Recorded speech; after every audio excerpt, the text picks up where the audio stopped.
Hey guys, it's Michelle W. Kofa, your financial literacy and mindset coach. Go right ahead and hit the subscribe button. If this is your first time visiting the page, you've definitely got to do that. But then also go ahead and make sure you put some comments and don't forget to share this video with your family and friends. So listen, real quick, I want to give you some tips on how to overcome objections. So let me just give you a little backstory. I am a professional network marketing. I've been in this industry for about 3 years, and we've been able to enjoy some good success in our company. But I'm going to tell you, one of the things that I learned very early on in 2017 from my mentor is that not everybody is going to want what you have, and not everybody's going to want what you have right now.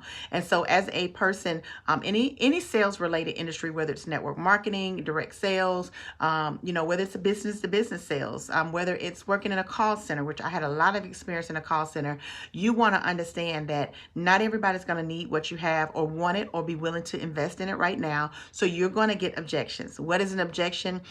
It may be a flat out no, and it may be a take you around the world in circles kind of no, but nonetheless, a no is a no. And in sales, in any direct sales, any network marketing or business to business, a no simply means not now. So I want to share a few tips with you guys that have helped me to be able to overcome no's, to be able to help me overcome objections, because it may be I don't have money. Let me discuss it with my spouse. Let me talk it over with my husband. Maybe this isn't for me. Is this a scam? All of those are forms of objections. An objection is a simple way of somebody just saying, no, I'm not interested in your product for whatever reason. So what I want you guys to know, that when they give you an objection, when they give you any form of a no, you need to be able to combat that in a way that's going to ultimately still lead to you doing business. Whether you're going to do business today or whether you're going to do business via referrals through this person who just told you no, you want to know these tips. So I'm going to share 3 things with you guys that have worked for me, that have helped me to be able to grow my business. So number 1, you want to make sure that when they give you an objection, you are listening fully. A lot of times, as soon as they start coming up with whatever their objection is, we might interrupt, we might even get in our feelings. So I would suggest to you that you emotionally detach from what they are saying, but make sure that you're actively listening. What are they really saying in this no? Detach from the outcome. That way your body language does not reflect that you're feeling some kind of way that they're telling you no. And even your tone, make sure that your tonality doesn't change so that you're reflecting that you've been offended in some way. So you got to think about how you're responding to them now at the onset of the objection is going to depend on how you have the ability to close them or do business as a result of contacting this person at a later date. Okay, so make sure you're listening fully to what they say. Don't interrupt them. Let them go ahead and get their full objection out. No, I'm not interested at this time because. No, I'm not interested right now, but maybe. And so you want to go ahead and make sure you're attentively listening. And again, be mindful of how your body language is responding. You don't want to seem like you're disinterested. You don't want to seem like, you're frustrated. You want to still hone into that moment, even though they're saying no. Okay. The second thing is to make sure that you understand their objection completely. That kind of sounds like it's the first one, meaning listening fully, but it's not. To listen fully and to understand are 2 different things. So you want to make sure that you understand their objection. So did I hear you correctly? So let me make sure I got this right. What you are saying is, so you're rephrasing what they said so that you can give them the opportunity to say, no, that's not what I was saying. No, I wasn't saying I'm not going to sign up at all. I'm just saying I want to talk it over with my spouse. No, I'm not saying that I don't trust your product or your service. I'm just saying this may not be for me. So want to make sure that you are listening to the full objection and you're using those clarifying questions. So in sales, in any business, you want to make sure you're an active listener. So you want to do more listening than you do talking anyway, because you want to know what's their problem so that you can come back in and give them a solution. Okay. So you want to make sure that you are understanding their objection, and also you want to gain that permission. So let's say if they told you they don't have the money, ask them, well, do you mind if I help you think through that? How interested are you? So let's say on a scale of 1 to 10, how interested are you in what I've just shared? They may say a 7, they may say an 8, 9, or 10, or whatever. Okay, well, are you open to me helping you to think through that? So if money wasn't the issue, you would be interested in this. Can I help you brainstorm how we can figure that out?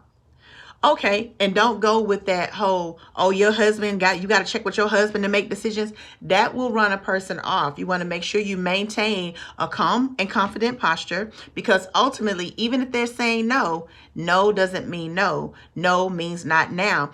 And no may mean I don't have enough information. Maybe, especially if you are in direct sales, maybe you haven't let them see a video. Maybe they have not been exposed to your product and or services. Maybe you never did a 3-way verification call with your upline. So no could just be meaning I need more information. Okay.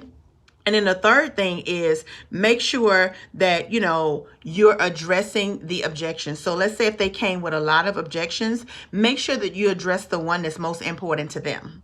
Listening to them, they're going to tell you what's most important to them. So make sure you address those objections in that order. So John, I understand that you're saying, you definitely would love an opportunity to work from home, but right now, because you got your grandkids staying with you because their mom is sick, you just don't know if you can add anything else to your plate. Well, let me tell you, I can understand, because a few years ago, my niece and nephew had to live with us and our plate was super full. But you know what? I took that as an opportunity now to go out there and say, let me see how I can make a temporary sacrifice to build up for our family. You see what I'm saying? Or maybe they said, well, now is not the time. My husband just got laid off. Wow. Well, I definitely understand that. Right now, there are millions of people laid off without any clue of how they're going to build their income. And I can tell you, my husband experienced a layoff a couple of times, in our marriage. But we've been able to leverage this opportunity to go out there. You see the whole posture. You see the whole demeanor. I'm empathetic. I'm authentic.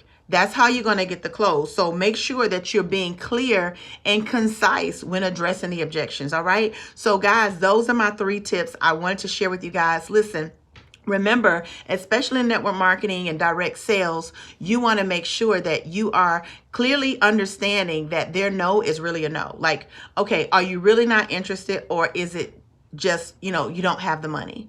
Clarify that and allow them to give you that permission to clarify. And once you do, make sure you're following up, because a no is a no, not now, but make sure you're following up, because that no could become a yes. And always remember, your objective in sales is to get the business, to get them to be a customer, a subscriber, or a business partner, or whatever. So if they're saying no right now, figure out how you can leverage their time or network.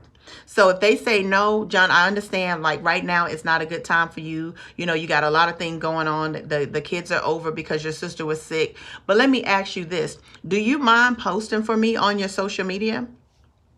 Boom. Now you just got John's network. John, I know right now you're saying this is not a good time because your wife just got laid off. Definitely, I understand that. But let me ask you this. Do you know anybody else that might be interested in what I do? There you go. Now you're getting more leads. So guys, this is Michelle W. Kofer. I'm actually an executive vice president in the company that I am with.